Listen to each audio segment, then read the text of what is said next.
Hey everybody, I'm Jordan coming out to you from SANDCRAFT Motorsports, doing a DIY installation video today on limit straps. Today we're working on a 2020 RZR XP2. Let's get started. First we're going to begin by removing the wheel. Going to start removing the shock hardware using my 15 millimeters. Pull the nut from the top. So the first step to hanging the limit strap on the front is you want to put the washer on the bolt, then the tab, and then your 5-line spacer for the top. This goes for all RZR limit straps, the 1000 and turbo, that the hardware goes in from the backside. The spacer, everything is on the backside of the front shock. I'll lift up on the hub just a little bit, and what I'm going to do is just use the new hardware to drive the old hardware out. Then we put our washer and all metal lock nut. And at this time, you can tighten it all the way down and torque to 40 foot-pounds. And then using the same tools, I'm going to remove the lower nut and washer.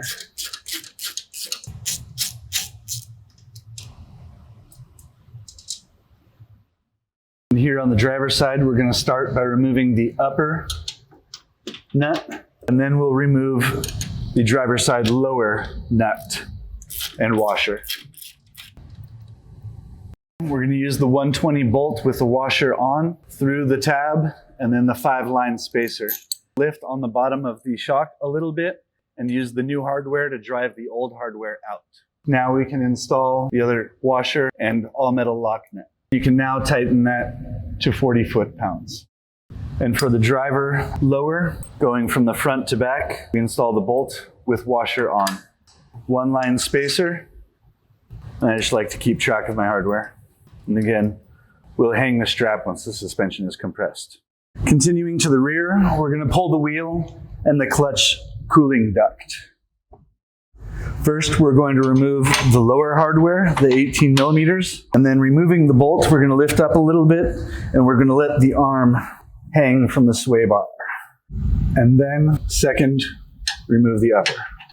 When I pull this bolt out, the shock will be free, so we just want to directly replace it with the supplied hardware, which is going to be just bolt and washer. The rears are actually opposite from the front. What we're going to do is take a bolt with washer first, then tab, then spacer, and the difference being is that the limit strap is going to be trapped on the bottom. The reason we do this is also ease of installation. Once the vehicle is down, the shock is compressed, we hang it on the top.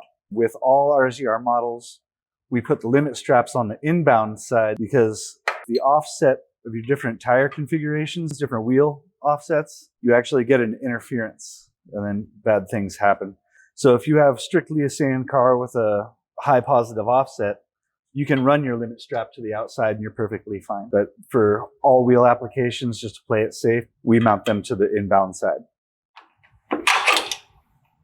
Washer, then all metal lock nut.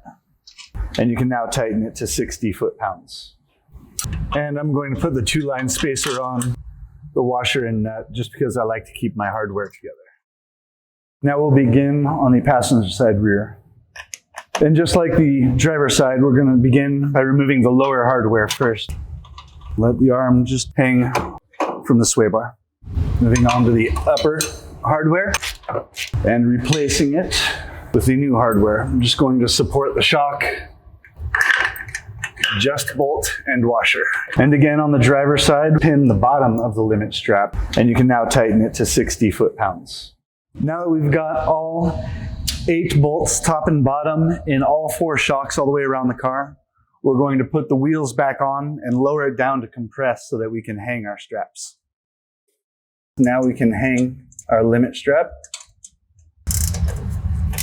And now I'm going to put the Velcro retainer around the spring. Pick between the 4th and 5th rung, depending on where the coil is actually sitting. Now we'll hang and tighten the driver's side upper and tighten to 60 pounds. And then reinstall the clutch duct.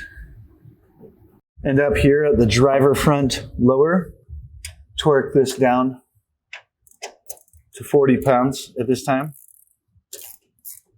And then the Velcro strap retainer. Passenger front wheel, hang the tab, then the flat washer, then the all-metal lock nut. Torque it down to 40 foot-pounds. There we go. Now is a good time to go back and double check your work. Make sure that your steering doesn't interfere with the limit strap. You have your Velcros in the right place. Thank you for watching. Follow us on social media and enjoy the ride.